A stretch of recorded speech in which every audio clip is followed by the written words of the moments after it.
Aqui na Rádio Bandeirantes, nós vamos falar um pouco mais sobre as questões ligadas ao direito do trabalho com a doutora Cláudia Securato, que está conosco nesse programa para, mais uma vez, responder as nossas dúvidas, conversar com os ouvintes sobre esse assunto importante, muito demandado aqui pela nossa audiência, a respeito de questões que aglutinamos a partir de mensagens de ouvintes para serem esclarecidas na nossa programação. Doutora Cláudia, seja bem-vinda, tudo bem com a senhora? Tudo ótimo. E você, Pedro? É um prazer enorme estar aqui falando para os seus ouvintes. Tudo bem, sim. Vamos começar falando sobre uma mudança que vai acontecer no ambiente de trabalho recentemente com a entrada em vigor de uma nova legislação que traz aí previsões importantes para as empresas a respeito da saúde mental dos seus colaboradores. Traga, por favor, para nós algumas considerações sobre essa nova legislação, quando entra em vigor e o que vai mudar. Nós temos as normas regulamentadoras que ditam como que funciona e o que a empresa deve se preocupar relacionado à saúde e segurança do trabalhador. Hoje em dia, temos 38 normas regulamentadoras vigentes, mas a mais importante delas é a NR1, porque ela dita o comportamento de toda e qualquer empresa. Então, ela é aquele guia básico que toda empresa deve ter conhecimento, tanto as grandes como as pequenas e médias. Então, é importante que todos devem... Se você tem um empregado CLT, você tem que saber o que tem na NR1 e você tem que se adequar àquilo.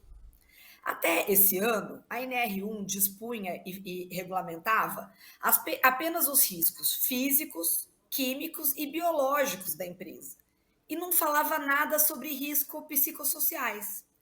Agora, em 25 de maio, entrou em vigor que as empresas também devem ter um mapeamento e se preocupar com a saúde mental dos seus trabalhadores. E o que são essas preocupações? O que são os riscos psicossociais, Pedro? Relacionados aos riscos psicossociais, a gente tem uma empresa que tem assédio moral, assédio sexual, que tem sobrecarga de trabalho, que tem metas excessivas, que não cuida do seu trabalhador, que tem lideranças tóxicas, que tem ambientes não inclusivos, ambientes discriminatórios, e que efetivamente está tendo afastamentos, denúncias e pessoas com depressão, afastadas por ansiedade, com burnout, que é o esgotamento profissional absoluto. Então, a empresa vai ter que ter um olhar cuidadoso para as pessoas, olhando para a saúde mental desses colaboradores a partir de 25 de maio.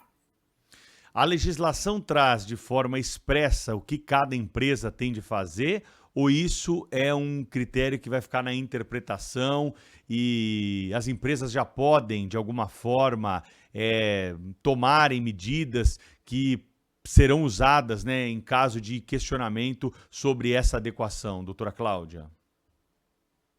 Tem empresa que está muito desenvolvida nesses temas, tá, Pedro? Então a gente tem empresas com diferentes níveis de maturidade quando a gente trata desse tema.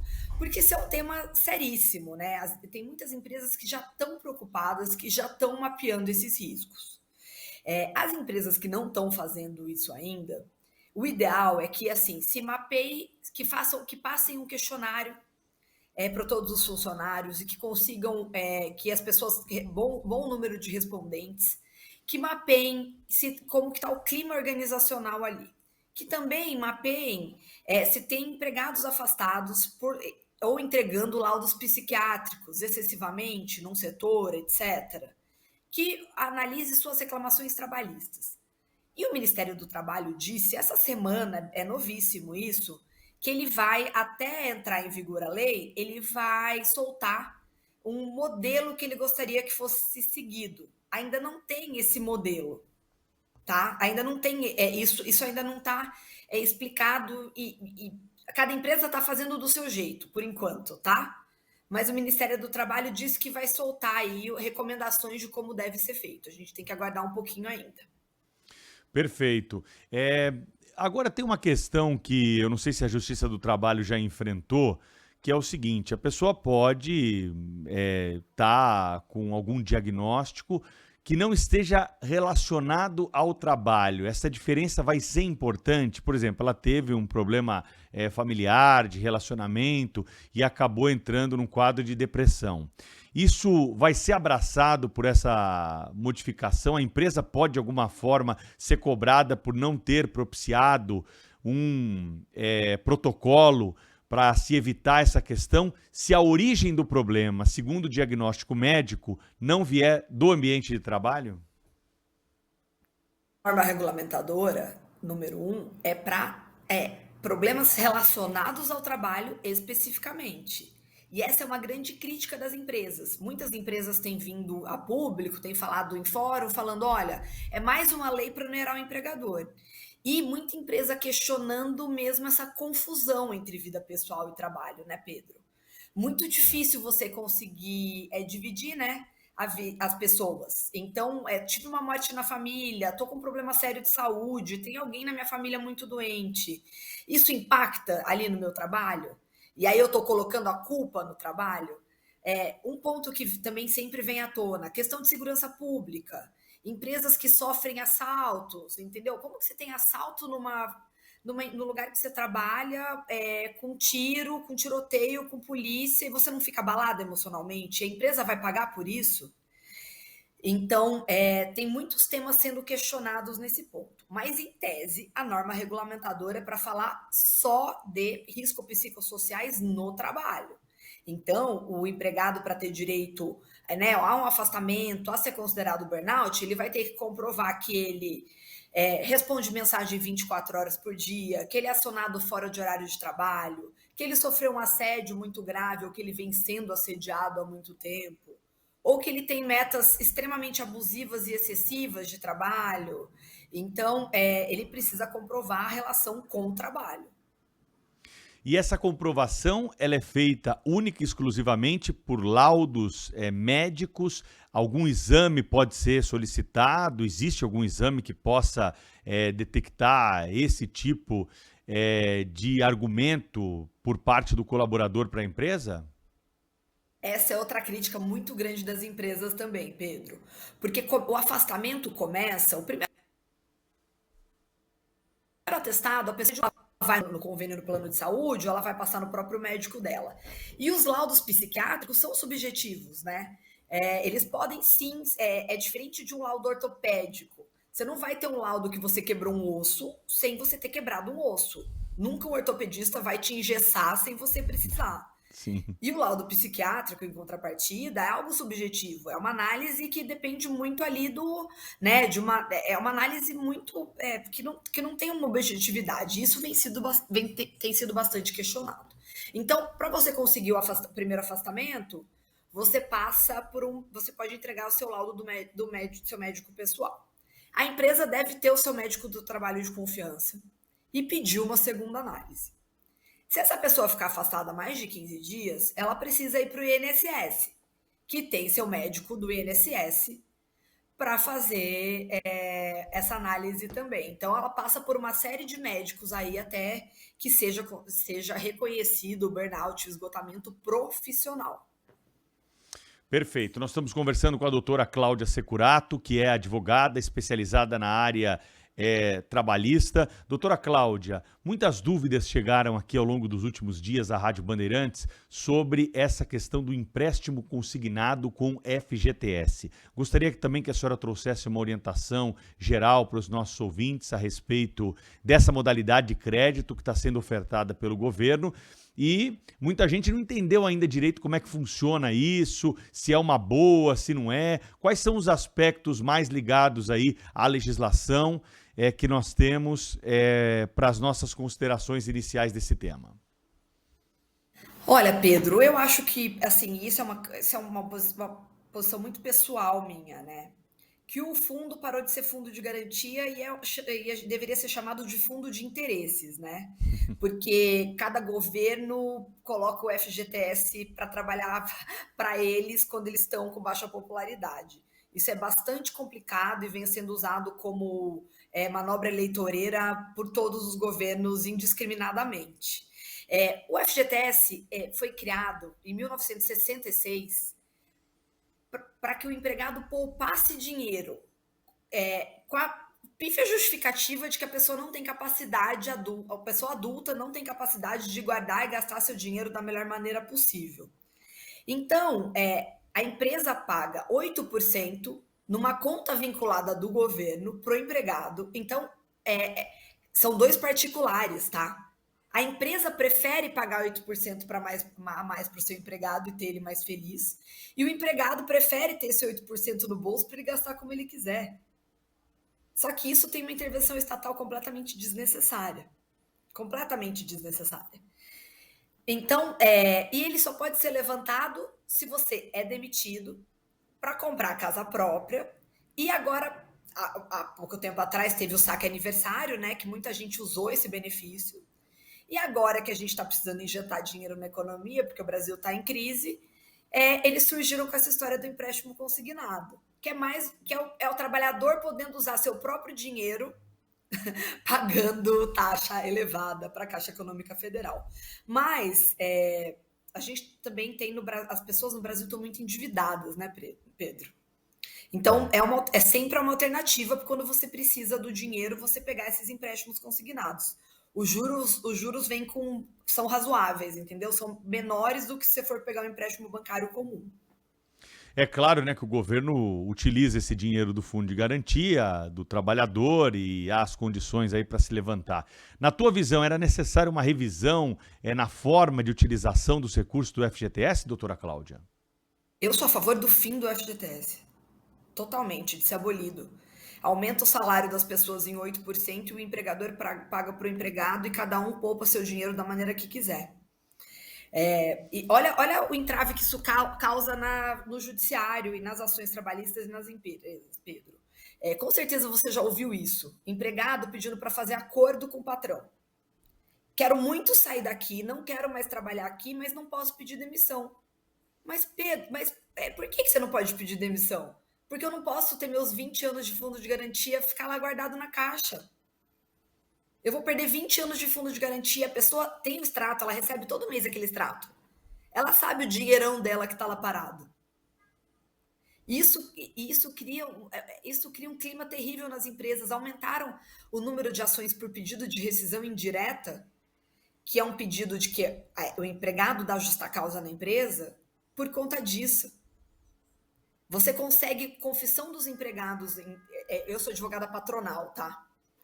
A gente consegue pegar. Todos os empregados falam que eles tentaram um acordo. Eles queriam sair. Eles tentaram um acordo com o patrão. E muitos falam: olha, eu só tive que entrar com a ação porque eu quero meu fundo de garantia. Se não tivesse isso, evitaria, né, com certeza, um grande número de demandas aí no judiciário, né? Sim, a pessoa é livre para ir embora, né? Sem deixar dinheiro dela na mesa, né? Ela fica amarrada. Ô, doutora Cláudia, e a reforma trabalhista que nós tivemos há alguns anos? Ela ainda tem efeitos na Justiça do Trabalho? Nós tivemos uma série de revisões, né, de tribunais, principalmente superiores, o Superior Tribunal do Trabalho, o Supremo Tribunal Federal, a respeito daquilo que foi modificado na nossa legislação trabalhista. Qual que é o balanço que pode ser feito hoje, depois dessas modificações que tivemos? Pedro, a CLT é de 1943. Nós tivemos mais de 500 alterações. Tem 500 penduricalhos nessa lei. A lei de 2017, a reforma trabalhista, era a modernização da lei trabalhista, que foi completamente revogada por uma série de ações que foram julgadas pelo STF. Mas foi uma lei também que não teve participação civil, não teve...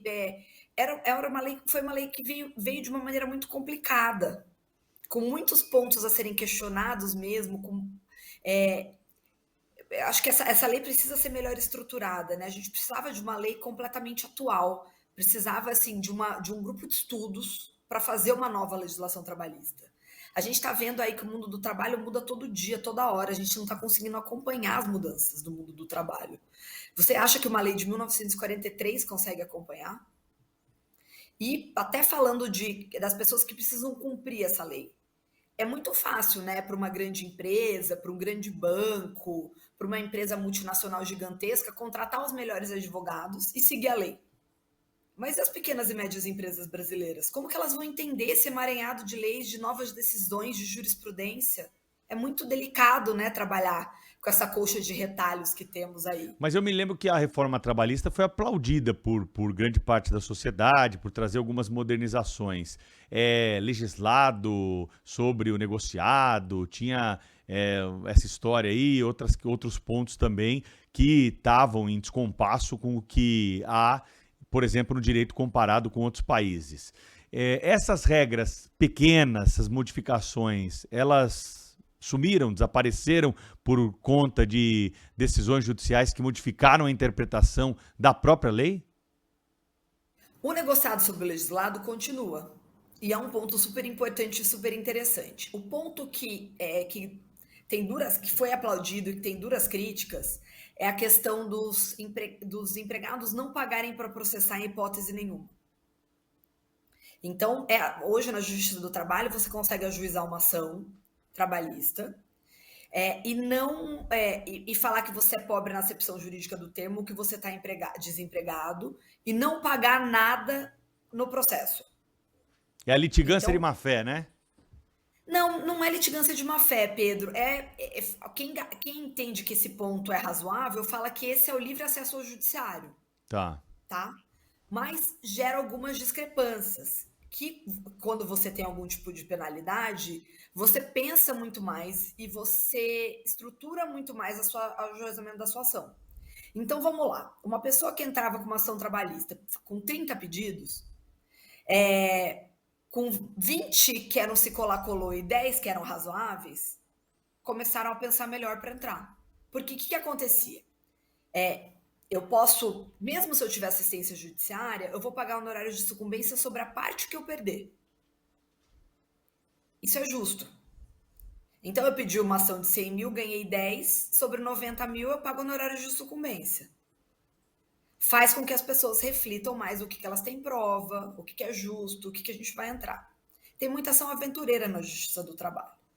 Mas isso também coibia ajuizamento de ação trabalhista, né? Então a gente também tem que entender que a Justiça do Trabalho tem uma função social importante.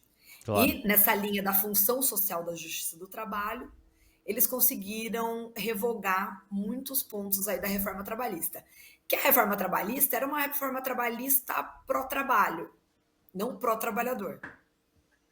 E nesse caso aí, essa decisão que reformou é uma decisão judicial que está valendo para todos os casos. Então, essa questão da sucumbência, ela foi alterada por decisão judicial, não pelo caminho legislativo, é isso? Isso, ela começou a ser questionada na Justiça do Trabalho nas varas, foi para os tribunais regionais, foi para o TST, foi para o STF e teve repercussão geral. Então, seguiu todos os trâmites judiciais, sem proposta legislativa. E aí afogou a Justiça do Trabalho de novo, porque agora você pede, De porque se novo. você não perde, se você não vai ter nenhum prejuízo, o máximo que vai acontecer é você não ganhar. O depois da reforma trabalhista, o ajuizamento de reclamações trabalhistas caiu. Depois que isso entrou em repercussão geral no STF, aumentou ainda mais do que antes da reforma trabalhista. Então, eu não tenho aqui de cabeça as estatísticas, mas aumentaram ainda mais do que os ajuizamentos antes da reforma trabalhista. Então, voltaram as ações aventureiras. Eu até tinha anotado isso aqui há um tempo, que eu fiz um comentário na Rádio Bandeirantes, vou tentar achar o número aqui enquanto a gente conversa, que é o seguinte: hoje o Supremo Tribunal Federal ele tem recebido muitas ações trabalhistas, né? Que desaguam depois de passar pelas instâncias jurídicas. E pela primeira vez no ano passado, o número de ações trabalhistas superou o número de ações civis, penais, outras todas que já tiveram no Supremo Tribunal Federal. Foi a primeira vez que isso aconteceu, mostrando também um reflexo disso que nós estamos conversando, né, doutora Cláudia? Sim, sim. A Justiça do Trabalho é historicamente a justiça do trabalhador, né? Então a gente tem ali, claro que a gente tem juízes, desembargadores que são, né, que não são partidários, mas a gente tem uma justiça bastante pró-empregado. Então, qualquer tipo de modernização na lei, a gente esbarra, né, nesse judiciário protetivo e nessa história da lei trabalhista ser bastante protetiva. Um tema que tem sido demandado muito no STF é a questão da terceirização, que também é uma lei de 2017, que é a possibilidade de terceirização nas empresas. A terceirização é uma tendência global. Você focar toda a sua força de trabalho no seu core, na sua atividade principal da empresa e poder terceirizar todas as outras áreas. Poder terceirizar, inclusive, a sua atividade fim. Desde que a pessoa seja remunerada corretamente, né, através de uma empresa, tem que cumprir uma série de requisitos, mas a terceirização é tendência de modernização das leis trabalhistas. E isso é uma lei de 2017 também. É uma lei que tem sido questionada e tem inúmeras decisões no STF caçando e desconsiderando as terceirizações e rediscutindo temas que foram discutidos. Então, os temas vão indo e voltando, né? O que atrapalha muito a segurança jurídica também, né? Você pode ter um caso, você pode tomar uma decisão hoje na sua empresa que você tem certeza absoluta que hoje é completamente segura. E isso pode ser revertido a qualquer momento aí, né, pelo judiciário, pelo STF, pelo TST, então é complicado. A gente tem que ficar sempre ligado nas leis. E o próximo passo disso, dessas mudanças, dessa insegurança jurídica, a senhora acredita que pode ser a questão dos entregadores por aplicativo? Ainda há, né, ações tramitando aí na justiça para ver como é que é o vínculo empregatício desses colaboradores com essas empresas. Esse é um dos assuntos que nós esperamos, aguardamos uma definição pacífica, até porque não tem muita legislação sobre isso, né? Exatamente.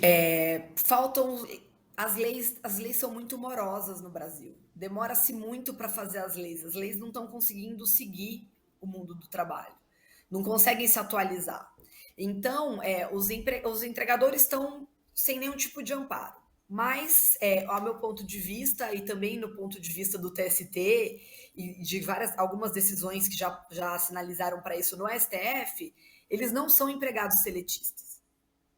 Eles não são empregados com subordinação, exclusividade, onerosidade, eles têm liberdade de contratação, liberdade de trajeto, eles têm vários pontos que não caracterizam eles como um empregado típico CLT, mas não tem nenhum tipo de amparo legal, não tem nenhum tipo, estão completamente sem respaldo legal. Então, o que eu também acho que, se a gente pensar por uma visão de justiça, né, que é o que a lei deve fazer, justiça, é injusto eles não terem nenhum tipo de respaldo legal. Eles deveriam ter algum tipo de respaldo legal. Alguma proteção para acidente, né? Principalmente aqueles que trabalham com moto, ou seja, um híbrido aí que poderia ser criado, um fundo de garantia para que eles possam ter, pelo menos ali, condições de subsistência durante esse período de afastamento, já que não se enquadram na modalidade CLT pelas razões que a senhora explicou, né? Mas falta ainda um debate mais aprofundado e parece que da hora que tocaram nesse assunto, não acertaram a mão, porque não combinaram com os colaboradores dessas empresas que não querem esse regime CLT, muitas vezes porque eles têm essa liberdade, é um complemento de renda, e isso poderia, claro, inviabilizar a execução do serviço, né, doutora Cláudia? A verdade, Pedro, é que o regime CLT briga cada vez mais com as novas gerações, principalmente. As pessoas não querem, né, essa exclusividade, esse trabalho 8, 10 horas por dia na mesma empresa, fazendo a mesma coisa. Existe todo um questionamento aí, né, de uma construção de carreira da juventude. Eles querem essa liberdade, essa flexibilidade, essa autonomia, mas a lei não deixa. Doutora Cláudia Securato, foi um prazer te receber aqui na Rádio Bandeirantes mais uma vez, discutir tendências do mercado de trabalho, das relações trabalhistas. Muito bom contar com os seus conhecimentos. A senhora que é uma liderança feminina aí na advocacia e é muito bom ter os seus conhecimentos aqui disseminados também pelas ondas do rádio. Foi um prazer e até uma próxima oportunidade, viu? Eu que agradeço pelo ótimo papo, Pedro. Muito obrigada.